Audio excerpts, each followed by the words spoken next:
عظیم عورتوں میں وہ دو نام، ایک جناب مریم اور ایک جناب آسیہ۔ یہ دو نام کیوں میں نے کہہ دیا عظیم ترین؟ اس لیے کہ قرآن کریم میں یہاں خدا قیامت تک کے مومنوں یہ بتا رہا ہے کہ دیکھو اب ہم تمہیں یہ بتاتے ہیں کہ عظیم عورتیں کون سی۔ تو قرآن میں صرف دو عورتوں کے نام آئے اور اس لفظ کے ساتھ آئے جو لفظ ابھی میں نے استعمال کیا، صرف دو عورتوں کے نام آئے۔ ضرب اللہ مثلا للذین آمنوا، اللہ مثال دیتا ایک ماڈل کی مثال دیتا ہے، ایک رول ماڈل للذین آمنوا، تمام ایمان لانے والوں کے لیے، عورتوں کے لیے نہیں، تمام ایمان لانے والوں کے لیے اللہ بطور رول ماڈل دو عورتوں کا تذکرہ کر رہا۔ امرأۃ فرعون، یاد کرو پہلی عورت جو فرعون کی بیوی تھی۔ ضمن ایک بات کہہ دوں، چھوٹی چھوٹی باتیں الگ سے تو نہیں آ سکتی۔ قرآن کریم نے صرف جناب مریم کا نام دیا، باقی عظیم عورتوں میں سے کسی عورت کا نام نہیں دیا۔ ایسے اشارے کیے کہ یاد کرو اللہ ضرب اللہ مثلا، اللہ ایک مثال، ایک ماڈل، ایک نمونہ پیش کر رہا للذین آمنوا، ایمان لانے والوں کے لیے، چاہے مرد ہوں کہ عورت۔ امرأۃ فرعون، فرعون کی بیوی۔ اچھا کون فرعون کی بیوی؟ ایک روایت ایسی کہ اس کا آدھا حصہ بالکل سمجھ میں آ جاتا، آدھا حصہ سمجھ میں نہیں آتا۔ وہ روایت یہ کہ معصوم یہ فرماتے ہیں کہ اس دنیا میں ہمارے جد پیغمبر خدا نے کئی شادیاں کی، گرچہ ہر شادی کی ایک حکمت و مسئلہ ہے۔ جوانی میں تو فقط ایک شادی کی، باقی ساری شادیاں 50 سال کے بعد ہوں گی۔ لیکن دشمنان اسلام نے اس سے بھی فائدہ اٹھا کے بے تکے اعتراضات پیغمبر پر کیے۔ وہ اپنی جگہ امام فرماتے ہیں جنت میں پیغمبر کی صرف دو بیویاں ثابت ہیں، اور بھی ہو سکتا کوئی ہو، لیکن نہیں، جو پروردگار ابھی اعلان کر رہا، ابھی نہ قیامت آئی ہے نہ جنت ہوئی ہے، ابھی اعلان کر رہا جنت میں صرف دو بیویاں، ایک خدیجہ طاہرہ۔ بالکل سمجھ گیا، یہ روایت کا پہلا حصہ ہے جو سمجھ میں بھی آ رہا ہے۔ خدیجہ طاہرہ اس دنیا میں بھی پیغمبر کی بیوی تھی، اس دنیا میں بھی پیغمبر کی بیوی بنے گی۔ جو ان کی عظمت ہے، جو ان کی قربانیاں ہیں، جو ان کی خدمات ہیں، وہ اس کی وجہ۔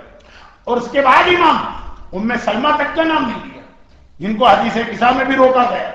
عظمت اپنی جگہ پہ، لیکن امام کہتے ہیں کہ جو ابھی تک پروردگار کا اعلان دوسری بیوی آسیہ ہوں، یہ دیکھیے روایت کا دوسرا حصہ جو ہے یہ سمجھ میں نہیں آ رہا، اس لیے کہ اس دنیا میں آسیہ فرعون کی بیوی، بدترین انسانوں میں فرعون شامل، کیونکہ پروردگار ہر چیز پہ کمپرومائز کر لیتا ہے، توحید پہ کبھی کمپرومائز نہیں کرتا۔ یہ نص قرآن سورہ انعام کی آیت، ان اللہ یغفر، اللہ ہر گناہ معاف کرے گا، دون شرک، شرک کا گناہ معاف نہیں کرے گا۔ فرعون وہ جو شرک ہی نہیں کر رہا، اپنے آپ کو خود خدا کہلوا رہا۔ ذرا سوچیں کہ اس کائنات کے سب سے بڑے دشمن خدا کی بیوی، جنت میں حبیب خدا کی بیوی بننے والی جناب آسیہ۔ خدیجہ اس دنیا میں بھی رسول کی بیوی، وہاں رسول کی بیوی بنی، تعجب نہ ہوا، آسیہ پہ تعجب ہوا۔ اور عجیب بات یہ، خیر یہ عجیب تو نہیں ہے، یہی وجہ ہوگی، لیکن ایک اور اینگل سے عجیب کہہ رہا ہوں، باقی باتیں کل ہوں گی اور میں منزل مسائل پہ آ رہا ہوں۔ لیکن پہلے یہ جملہ سنیے، قرآن کہتا ہے کہ ہم آسیہ کو تمہارے سامنے ایک رول ماڈل کے طور پہ پیش کرو۔ خالی یہ نہیں کہا، وجہ بھی بتائی کیوں کہا، قال رب ابنی لی عندک بیتا فی الجنہ ونجنی من فرعون وعملہ ونجنی من القوم الظالمین۔ آئے خدا جنت میں اپنے پاس میرا گھر بنا، ونجنی من فرعون، اور مجھے فرعون سے نجات دے، وعملہ، خالی فرعون سے نہیں، فرعون کے عمل سے نہیں۔ ہمارے یہاں تبرے کا مفہوم ہی نہیں سمجھا گیا۔ تبرہ کس چیز کا نام ہے؟ یہ ہے اصلی تبرہ، شخصیت سے بھی نفرت کرو اور اس کے اعمال اور کردار اور ایکشن سے بھی نفرت کرو۔ یہ نہیں ہے کہ شخصیت سے تو نفرت ہے، لیکن جو حرکتیں وہ کر رہا وہی حرکتیں تم بھی کرو۔ قرآن نے کہا نجنی من فرعون، فرعون سے بھی نفرت، وہ عمل ہی، اور اس کے عمل سے بھی نفرت۔ بھائی عمل نہیں تو فرعون کو فرعون بنایا؟ یہ تو نہیں نا کہ اگر یزید نماز کا مذاق اڑائے تو ہم بھی نماز کا مذاق اڑائے تو یزید پہ لعنت۔ یہ شخصیت سے نفرت ہوئی، اس کے کردار سے نفرت نہیں۔ معاویہ کے عمل کو دیکھ کے کہیں برا آدمی ہے، تاریخ میں آ جائے کہ دنیا کا پہلا انسان جس نے اپنی داڑھی کو شیپ کیا وہ معاویہ ہے۔ عمل اس کا اختیار کیا جا رہا ہے، نام کے لیے شخصیت سے نفرت کی جا رہی ہے۔ نہیں، نجنی من فرعون وعملہ، فرعون سے بھی نجات چاہیے اور اس کے عمل سے۔ اب بڑی عجیب بات ہے، آج کل اخبارات میں جب انٹرویو لیا جاتا ہے ایک سوال ضرور ہوتا، مردوں سے بھی اور عورتوں سے، بات عورتوں کی، عورتوں سے سوال یہ ہوتا کہ جی آپ اپنے شوہر میں کیا خوبیاں دیکھنا چاہیں؟ ضرور سوال ہوتا ہے نا، آپ اپنے شوہر میں، شریک حیات میں، لائف پارٹنر میں کیا خوبیاں ہونا چاہیے؟ ایک آئیڈیل شوہر کسے کہتے ہیں؟ اب اس کے اندر جتنی باتیں دنیا کی عورتیں کہیں وہ ساری باتیں فرعون میں موجود۔ آئیڈیل شوہر ہے فرعون، بتائیے کس چیز کی کمی ہے فرعون کے اندر؟ جتنے دنیا بھر کے آپ انٹرویو دیکھیے، ویسے عام طور پر ایسے بے تکے انٹرویو یا فلم کے ایکٹریسز کے لیے جاتے ہیں یا ٹی وی کی اداکاراؤں کے لیے جاتے ہیں، سب کو جمع کی، سب کو جمع کی، جتنی باتیں آئیڈیل شوہر میں جتنی باتیں ہونی چاہیے سب فرعون ہے۔ دولت جو اپنے آپ کو خدا کہہ رہا، کچھ تھا تبھی خدا کہہ رہا، ایسا تو نہیں کہ نام بادشاہ خانے اور فٹ پاتھ پہ بیٹھے ہوئے ریگل چوک پہ بھیک مانگ رہے ہیں۔ واقعاً فرعون کے پاس دولت تھا نہیں، دولت، طاقت اور اقتدار، فرسٹ لیڈی قرار پا رہی ہے، شکل و صورت کے اعتبار سے بھی فرعون خوبصورت ہے۔ مصری حسن جو ایک مثال بن گیا ہے وہ خالی کلیوپیٹرا سے نہیں بنا ہے، بہت پہلے سے چلا ہے۔ اور ان سب کے بعد سب سے بڑی چیز محبت کرنے والا، جناب آسیہ سے دلی محبت تھی فرعون کو، جتنا فرعون آسیہ سے محبت کرتا تھا اس پورے مجمع میں شاید کوئی شوہر اپنی بیوی سے محبت نہ کرتا، شاید میں نے کہہ دیا ہے، لیکن بہرحال یہ یاد رکھیے، ایسے بے وقوف یا پاگل قسم کے لوگ اپنے آپ کو خدا نہیں کہتے، کچھ ہوتی ہے ان کے پاس ہوشیاری ہے، مکاری۔ جس وقت جناب موسیٰ نے فرعون کی داڑھی پہ بچپنے میں ہاتھ ڈالا تھا، فرعون نے اسی وقت اندازہ کر لیا تھا کہ یہ دشمن کا ہے۔ آسیہ سمجھا رہی ہیں کہ وہ بچہ ہے، بچوں کا تو یہ مشغلہ ہے، ادھر ہاتھ ڈالا ادھر ہاتھ ڈالا، یہ کیا وہ کیا، بچپن نہیں، اتنی مجھ میں بھی سمجھ ہے، یہ کسی بچے کا معصوم ہاتھ میری داڑھی تک نہیں آیا، یہ ایسا لگتا ہے کسی دشمن کے ہاتھ میں میری داڑھی کو نوچا۔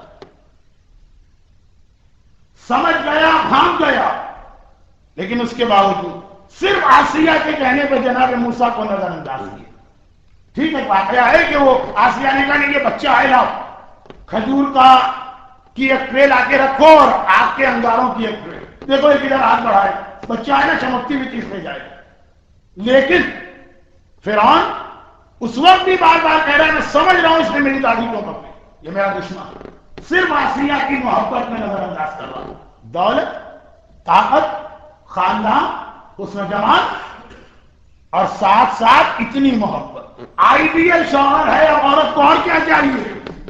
اور جناب آسیہ کے لیے نجنی من فرعون وعملہ، پروردگارا مجھے اس آئیڈیل شوہر سے نجات دلا دے، نہ یہ مجھے چاہیے نہ اس کا عمل چاہیے، اس لیے کہ فرعون میں یہ ساری چیزیں مگر وہاں دین اور ایمان نظر نہیں آ رہا۔ جناب آسیہ اصول دے رہی ہے کہ ساری خوبیاں ایک طرف، اگر وہاں دین نہیں ہے، اگر وہاں مرضی پروردگار کا خیال نہیں ہے، نہ دولت چاہیے، نہ طاقت چاہیے، نہ عہدہ چاہیے، نہ محبت چاہیے۔ کاش ہماری عورت یہ پیغام سمجھ جائے اور کاش ہمارے مرد یہ پیغام سمجھ جائے، بس بات کو میں نے اختتام تک پہنچایا۔ لیکن جب یہ بات کھل کہ یہ فرعون کی ماننے والی کیسے کھلی، یہ بھی بڑا انٹرسٹنگ واقعہ ہے۔ وہ کون سے فرشتے تھے یہ انشاءاللہ کل آئے گا، خلاصہ یہ اب فرعون کے لیے بڑا مسئلہ ہوگا۔ میں ساری دنیا کے سامنے خدائی کا اعلان کرتا ہوں، میری اپنی بیوی اگر میری خدائی کو نہ مانے تو گاڑی کیسے چلے؟ پہلے پیار سے، محبت سے بہلا کر، پھسلا کر، سمجھا کر، ہر طریقہ اختیار کر لیا، تو آخر میں ٹارچر کی وہ منزل ہے۔ کہا کہ اس کو زمین پہ لے جاؤ، ہاتھ اور پیر چاروں کو پھیلا کر اس کے اندر میخیں ڈالو، سینے پر بھاری پتھر رکھ کر اسے ہتھوڑے کے ذریعے سے کوٹو اور توڑو، اور ہر دن آہستہ رفتہ گریجولی تکلیف بڑھائی جا رہی، یہاں تک کہ آخر میں کہا کہ چاروں ہاتھ پیروں میں ایک ایک گھوڑا باندھ کر اس کو چاروں اپوزٹ ڈائریکشن میں دوڑا، جسم کے 4 ٹکڑے ہو رہے۔ اس وقت جناب موسیٰ قریب سے گزر رہے ہیں، جناب موسیٰ کی ماں کی طرح ان کے گود میں پرورش پائی۔ آسیہ نے صرف ایک جملہ کہا، یا نبی خدا۔ کیا جملہ؟ کیا کہ بتا سکتے ہیں کہ میری یہ مصیبت کب ختم ہوگی؟ نہیں. کیا بتا سکتے ہیں کہ میرا پروردگار اب راضی ہوا کہ راضی نہیں ہوا؟ یہاں تو عورت سے پوچھا تم بے حجاب کیوں؟ کہا میرا شوہر نہیں مانتا. آسیہ نے بدن کے 4 ٹکڑے کروا لیے، کہا شوہر جائے جہنم، پروردگار پہلے. اتنی شدید تکلیف اور مصیبت برداشت. البتہ اتنی شدید تکلیف اور مصیبت میں ذرا سوچیے، ہاتھ پیروں میں میخیں، سینے پہ پتھر رکھ کے توڑا جا رہا، گھوڑوں کی مدد سے بدن کے 4 حصے کیے جا رہے ہیں. ایک دم گھوڑے نہیں دوڑا تھا، آہستہ آہستہ دوڑاؤ تاکہ زیادہ سے زیادہ تکلیف. پھر ابھی جناب عافیہ کا تذکرہ مکمل ہو گیا. اب یہاں جو بات بیان ہو رہی تھی اس کو اختتام تک پہنچانے سے پہلے، گرچہ 4 سال سے میری مجالس آپ نے یہاں سنی، یہ بات مجھے کہنے کی ضرورت تو نہیں ہے، لیکن پھر بھی یاد دلا کہ موضوع جو بھی مجھے دیا جائے اس موضوع پہ بات تو ہوتی ہے، لیکن ہر موضوع کے حوالے سے میں کوشش کرتا ہوں کہ خود بھی یہ سمجھوں اور آپ کو بھی یہ سمجھاؤں کہ اس میں ہماری پریکٹیکل لائف کے لیے کیا پیغام. ہم کوئی ہسٹری کا لیکچر نہیں دے رہے ہیں کہ فلاں سن میں فلاں پیدا ہوا، اس طرح جوان ہوا، شادی ہوئی، بچے ہوئے اور پھر مر گئے. نہیں، کوئی میسج. اور قرآن کریم کا اسٹائل وہی، تو ہم تو قرآن کے اصول سے چلیں گے. اب جناب عافیہ کی زندگی کو دیکھیں. ایک سوال یہ پیدا ہوتا کہ جناب عافیہ کو پروردگار نے آخر ماڈل، مثال، نمونہ کس وجہ سے کہا؟ ان کی زندگی میں کون سا ایسا پیغام کہ قیامت تک کے مومن مردوں اور عورتوں سے کہا گیا، قیامت تک کے مومن مردوں سے، خالی عورتیں نہیں، مردوں اور عورتوں سے کہا گیا کہ اللہ تمہارے سامنے عافیہ کی مثال پیش کر رہا. وہ میسج کیا؟ اور وہاں تک جانے سے پہلے ایک مختصر سی گزارش یہ بھی کر دی جائے کہ روایتوں میں عظیم عورتوں کا جب ذکر ہو رہا ہے گریٹری میں، تو الگ الگ لسٹیں، کہیں میں 10 کا تذکرہ آیا، ایک روایت میں 12 کا آیا، ایک میں 7 کا آیا، ایک میں 4 کا آیا. جناب عافیہ کا نام ہر روایت میں کون ہے؟ جناب عافیہ اور جناب مریم. 12 عورتوں کا تذکرہ ہو اس میں بھی یہ 2 موجود، 10 عورتوں والی روایت ہو اس میں بھی یہ موجود، 7 عورتوں والی روایت ہو اس میں بھی یہ موجود. اور جو سب سے مشہور روایت ہے کہ اللہ نے کائنات میں 4 عورتوں کو افضل ترین بنایا، اس میں بھی یہ موجود. اور خالی یہاں کے حوالے سے نہیں، آخرت کے حوالے سے جب یہ کہا گیا کہ میدان قیامت اللہ کچھ عورتوں کو دوسری عورتوں کا سردار بنا کے لائے گا، اس میں بھی جناب عافیہ کا نام موجود. اور پھر معصومین کی ولادت کے حوالے سے ایک روایت ہمارے پاس کئی بار ریپیٹ ہو کے آئی، اس لیے کہ معصوم ایک نہیں، جتنے معصومین ہیں تقریباً ہر ایک کی ولادت کے موقع پہ ایک روایت آتی ہے کہ ایک دم گھر کا دروازہ کھلتا ہے، کچھ خواتین داخل ہوتی جو معصوم کی ماں کو ڈلیوری کے وقت مدد دینے کے لیے آتی. اب اس میں کہیں کچھ عورتوں کا نام ہے، کہیں کچھ عورتوں کا، لیکن جناب عافیہ کا نام ہر روایت میں موجود. تو جس حوالے سے دیکھیے، دنیا کے حوالے سے، آخرت کے حوالے سے، معصوم کی زبانی حدیث کے حوالے سے، پروردگار نے جن عورتوں کو مہمان بنا کے بھیجا اس حوالے سے جناب عافیہ کا نام سب جگہ موجود. جناب عافیہ کی زندگی میں آخر وہ کون سا میسج یا پیغام ہے جس کی وجہ سے اس کو بار بار ریپیٹ کیا جا رہا؟ ان کی عظمت، ان کی فضیلت. اب اللہ کا رسول فرماتا کہ میدان قیامت میں ہر ایک کے لیے زحمت و پریشانی، لیکن 3 عورتیں ایسی جو میدان قیامت میں میری بیٹی فاطمہ کے ساتھ قبر سے اٹھائی جائیں گی. پورا قیامت کا دن وہ میری بیٹی فاطمہ کے ساتھ رہیں گی اور جنت میں بھی وہ میری بیٹی فاطمہ کے ساتھ داخل کی جائیں گی. غرض شاعروں نے ہمیں اور آپ کو بھی یہ امپریشن دیا ہے کہ کوئی فرشتہ ہمارے قریب نہیں آ سکے گا، ہم ہر ایک کو ڈھانک کے کہیں گے ہٹ جا، بھاگ جا، یہ میرے قریب نہ. لیکن ہم اور آپ تو خیر ابھی زبان چل رہی ہے نا، کہنے کو جو دل چاہے کہیں، لیکن بولتی جب بند ہو جائے گی تو پتہ چلے گا کہ فرشتہ ہوگا. لیکن یہ تو یقین کامل ہے نا کہ جہاں پہ معصومہ عالم موجود ہیں وہاں پہ کسی فرشتے کی ہمت اور مجال نہیں ہے کہ قریب آ سکے. 3 عورتیں ایسی جو قیامت کے دن میری بیٹی فاطمہ کے ساتھ اس طرح سے لائی جائیں کہ قبر سے ساتھ اٹھائی جائیں گی. 50,000 سال قیامت کا دن ہے، وہ میری بیٹی کے ساتھ رہیں گی. کان مقدارہ 50,000 سنہ، یہ قرآن کی آیت. پورے صراط پر میری بیٹی کے ساتھ جائیں گی، جنت میں میری بیٹی کے ساتھ داخل ہوں. ان میں سے پہلی عورت امراۃ صبرت علی سوء خلق زوجها، وہ عورت کہ جس کا شوہر بدتمیز ہے، بد اخلاق ہے، ظالم ہے، اور وہ اپنے شوہر کے ان تمام مظالم پہ صبر سے کام لیتی۔ شرن جواب دینے کا ایک حق ہے، وہ جواب اینٹ کا جواب پتھر نہیں، وہ طریقہ ہے شریعت کا کہ اپنا کیس مجتہد کے پاس یا اس کے وکیل کے پاس لے جا سکتی۔ لیکن اگر ٹالرنس سے کام لیا، صبر سے کام لیا تو اس کا اجر یہ مل رہا۔ امراۃ صبر علی سوء خلق زوجها، یہ حدیث شوہروں کو بدتمیزی کی اجازت نہیں دے رہی، عورتوں کے خلاف ہو رہا ہے کہ تم صبر کرو، مردوں کا مسئلہ الگ ہے۔ اب یہ جو حدیث آئی اس کو ذہن میں رکھیں۔ جناب عطیہ کی زندگی کا جو ایک اہم ترین پیغام ہمارے سامنے آ رہا وہ اسی حوالے سے۔ اور ایک زمانے 20 سال پہلے، 15 سال پہلے، شاید 10 سال پہلے پاکستان میں بیٹھ کر ہندوستان کے اسلامی میگزین اور نیوز پیپر پڑھ کر بڑے خوش ہوتے جب یہ آتا تھا کہ ویسٹ میں طلاق کا یا ڈائیورس کا ریشو اتنا زیادہ بڑھ گیا، اس طرح کھٹکھٹ اور کھٹاپٹ اور چھوٹی چھوٹی باتوں پہ طلاق ہو گئی، کیونکہ ہم نے اپنے ماحول میں تو یہ دیکھا ہی نہیں، ہم نے اپنے ماحول میں وہی دیکھا کہ ڈولی پہ بیٹھ کے عورت آتی ہے تو ڈولے پہ بیٹھ کے جاتی ہے، وہ مر جانا قبول کر لیتی ہے، طلاق ان کے لیے قابل قبول نہیں۔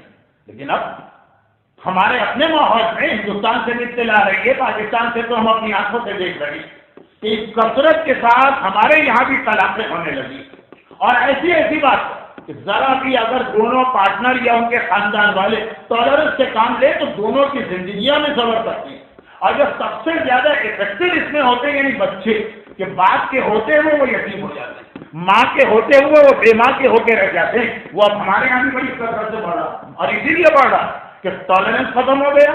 جناب سیدہ کے ساتھ میدان قیامت میں اٹھائے جانے والی حدیث ذہن سے نکل گئی ہے۔ جناب عاصیہ کو جو رول ماڈل بنا کے قرآن پیش کر رہا وہ ہمارے ذہن سے جناب عاصیہ ان کا نام رہ گیا، لیکن وہ اہم ترین پیغام نکل گیا۔ یہاں ایک چھوٹی سی بات اور عرض کروں، یہ ساری چیزیں کیونکہ اصل پہ شہزادی کونین کی شہادت کی مجلس ہے تو عورتوں کے حوالے سے کچھ میسیجز، یہاں سے ایک چھوٹی سی بات اور عرض کر دی جائے اور پھر میں کم از کم پہلے واقعے کے نتیجے پہ آ جاؤں۔ وہ یہ کہ ایک سوال اللہ کے رسول کے حوالے سے کیا جاتا وہ یہ کہ پیغمبر نے اتنی شادیاں کیوں کی؟ چلے یہ سوال تو کریں گے نان مسلم، یہ سوال تو کریں گے کہ کرسچن جن کے پاس حضرت عیسیٰ کا تصور ہی ہے کہ ساری زندگی انہوں نے بغیر شادی کی گزاری، تو فوارے آدمی کی پہچان یہ ہے کہ وہ شادی نہیں کرتا، گھر کے اب چرچ میں جو کچھ ہو رہا وہ مجھ سے بہتر آپ لوگ جانتے ہیں۔ لیکن یہ تو سوال تھا کہ پیغمبر نے اتنی شادیاں کیوں، وہ ایک طرف سے۔ اگلا سوال مومن کرتا کہ بھائی پیغمبر نے جتنی شادیاں بھی کی چلے اس سے ڈبل بھی کرنے تو ہمیں کیا احساس، لیکن خاص کچھ عورتوں سے شادیاں کیوں کی؟ تو اس لسٹ کے اندر کچھ ایسے نام ہیں کہ اس سے مومن مطمئن نہیں ہوتا کہ آخر پیغمبر کو ضرورت کیا پڑی تھی کہ ان سے شادی کی، اور تو یہ نہ سر دنیا کے اندر کوئی وجہ ہوگی، کوئی حکمت ہوگی۔ اس کا ایک جواب یہ دیا جاتا، مجھے ہر بات کھل کے کہنے کی ضرورت نہیں، اس کا ایک جواب یہ دیا جاتا کہ پیغمبر بھی ایک رول ماڈل ہے قیامت تک کے انسانوں کے لیے۔ تو اب لقد کان لکم فی رسول اللہ اسوۃ حسنہ، قرآن کہہ رہا پیغمبر کی زندگی ایک بہترین نمونہ، تو اب اس میں یہ بتانا کہ ہمیشہ ایسا تو نہیں ہوتا نا کہ شوہر بیوی دونوں ایک جیسی انڈرسٹینڈنگ والے، کبھی کبھار بلکہ اب تو اکثر بری بیویاں بھی انسان سے پلے پڑ جاتی ہیں، اور یہ تو جوا ہوتا ہے کہ لاٹری ہے، پہلے سے کوئی آدمی کسی کے بارے میں نہیں کہہ سکتا کہ وہ کیسے نکلے گی۔ چنانچہ ہمارے سامنے یہ مثال بھی تو ہونا چاہیے نا کہ اگر کبھی کسی شخص کی بیوی بری ہو تو بری بیوی کے ساتھ کس طرح زندگی گزاری جاتی، اچھی بیوی کے ساتھ زندگی گزارنا وہ تو کوئی کمائی نہیں، وہ تو کوئی عبادت بھی نہیں ہے، وہ تو کوئی ثواب بھی نہیں ہے۔ اصل مسئلہ یہ کہ اگر بری بیوی، اور یقیناً ہم کہہ سکیں کہ وہ اسلام کا کیا جاتا جہیا کی بری بیوی کے ساتھ بھی گزارا ہو، اگر ہماری جیسی کم وقت بیوی کسی کی ہوگی تو پتہ چل جاتا پیغمبر اسلام نے یہ بتایا کہ نہیں دیکھو بری بیویوں کے ساتھ بھی کس طرح گزارا کیا جاتا ہے، آ کے میری زندگی کو دیکھو۔ لیکن یہ بات آج سے ریلیٹڈ نہیں، آج اس سے الٹی بات کہ یہ تو ہو گئی بات مردوں کی، لیکن کیا عورتوں کو یہی بیڈ ایکسپیرینس نہیں ہو سکتا کہ پتا چلا کہ شوہر برا مل گئے، اب اگر برا شوہر ملے تو بیوی کے سامنے یہ مثال کیسے آئے کہ وہ کیسے گزارا ہے؟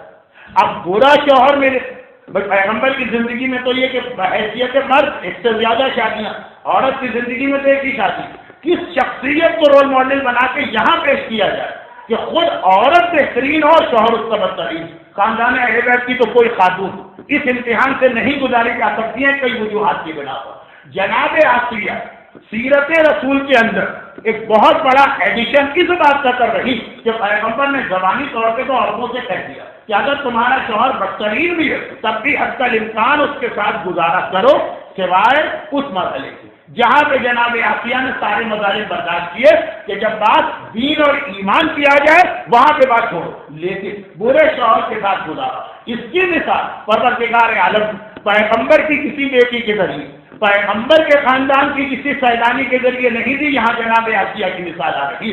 جناب آسیہ اس حوالے سے بھی ایک رول ماڈل بن رہی کہ بدترین شوہر کے ساتھ ایک مومنہ کس طرح سے گزارا کر سکتی ہے اور کہاں تک کر سکتی ہے، جس کے بعد پھر کمپرومائز کی گنجائش نہیں۔ تو جناب آسیہ کی زندگی میں یہ دو تین چھوٹی چھوٹی باتیں تو ہیں۔ اب آئیے اہم ترین مسئلہ، اہم ترین مسئلہ وہی جو میں نے کل آپ کے سامنے پیش کیا تھا، وہ یہ کہ ساری اچھائیاں ایک طرف، جہاں پر دین اور ایمان کی بات آ جائے نو کمپرومائز، ایسا دنیاوی اعتبار سے سہولتیں دینے والا شوہر، لیکن جب وہ مرحلہ آ جائے۔ اچھا، جناب آسیہ سے پروردگار کو ایک بڑا کام یہ لینا کہ جناب موسیٰ کی پرورش اس محل میں کروانا، اس سے ہمارے علماء کا اتفاق کہ جناب آسیہ کے بارے میں سوال بہت انٹرسٹنگ یہ مسلمان علماء کے درمیان کہ کیا جناب آسیہ شروع سے ہی مومنہ تھی، اور اگر شروع سے مومنہ تھی تو فرعون نے اتنے عرصے کے بعد ان پہ مظالم کیوں کی کہ جب جناب موسیٰ جوان بھی ہو گئے، اعلان نبوت بھی کر دیا، اس کے بعد جناب آسیہ کے مظالم ہوئے۔ لیکن اہل سنت علماء کے نزدیک تو یہ بات ہے کہ جی وہ شروع میں مومنہ نہیں تھی، کافرہ، اور بعد میں جب حضرت موسیٰ نے اعلان نبوت کیا اور جس دن جادوگروں سے مقابلے میں کامیاب ہوئی تو خالی جادوگر ہی موسیٰ کا ایمان نہیں لائے، جناب آسیہ بھی ایمان لائے۔ لیکن ہمارے شیعہ علماء کے یہاں متفقہ بات کہ جناب آسیہ پہلے دن سے ہی مومنہ تھی، کیونکہ پیغمبر کی ایک مشہور حدیث کہ تین شخصیتیں ایسی جنہوں نے ایک لمحے کے لیے بھی کفر اختیار نہیں کیا، جناب حزقیل جن کا نام ہے مومن آل یاسین، جناب آسیہ اور جناب ابو طالب۔ پیغمبر کی مشہور حدیث ہے جو ہمارے اعتبار سے معتبر بھی کہ ان تین شخصیتوں نے ایک لمحے کے لیے بھی کفر اختیار نہیں کیا، لیکن جس طرح حفاظت رسول کی وجہ جناب ابو طالب کی زندگی کا ایک حصہ تقیہ میں نظر آتا، اسی طریقے سے جناب آسیہ حفاظت موسیٰ کی وجہ سے زندگی کے ایک حصے میں تقیہ میں ہے، اور جب وہ وقت آ گیا، یہ جملہ ایک الگ تقریر ہے آج کے موضوع سے ہٹ کر، جب وہ وقت آ گیا جب تقیہ حرام ہو گیا، جیسے ہماری زندگی میں بھی یہ وقت آیا، ابھی تقیہ واجب، ظہور ایمان کے بعد تقیہ حرام ہو جائے گا، ظہور ایمان کے بعد جو دو تبدیلیاں آئیں تقیہ حرام ہو جائے گا، توبہ کا دروازہ بند ہو جائے گا۔ تو یہی مرحلہ موسیٰ کی زندگی میں اس وقت آیا جس دن حضرت موسیٰ نے جادوگروں کو شکست دی اور اس کے ساتھ ہی اعلان عام ہو گیا کہ اب تقیہ کا دروازہ بند ہے۔ جناب آسیہ اپنے ایمان کو ظاہر کیا، جس کے نتیجے میں اس امتحان سے گزری جو آپ نے کل سنا، اس امتحان کا خلاصہ یہ بہت اہم خلاصہ، اس امتحان کی سمری یہ ہے، اس کا کنکلوژن یہی ہے، اس کی باٹم لائن یہ کہ دوست، احباب، رشتہ دار، خاندان والے، برادری والے، کمیونٹی والے، گروپ، ان سب کے ساتھ دین خدا کے مسئلے پہ کوئی کمپرومائز نہیں کرنا۔ سورہ توبہ کی 25ویں آیت جناب آسیہ کی زندگی کا میسج، جناب آسیہ کی زندگی کا ایک اہم ترین پیغام، آج کی سب سے بڑی خرابی یہی، وہ بھی میں اس طرف آ رہا ہوں۔ سورہ توبہ کی آیت خود اے حبیب کہہ دو ان لوگوں کہ ان کان آباؤکم اور ابناؤکم و اخوان و عشیرتکم و ازواجکم و مال اقترفتموها و تجارتا تخشون کسادها و مساکن ترضون احب الیکم من اللہ و رسولہ والجہاد وتربصوا حتى یأتی اللہ بامرہ واللہ لا یہدی القوم الفاسقین۔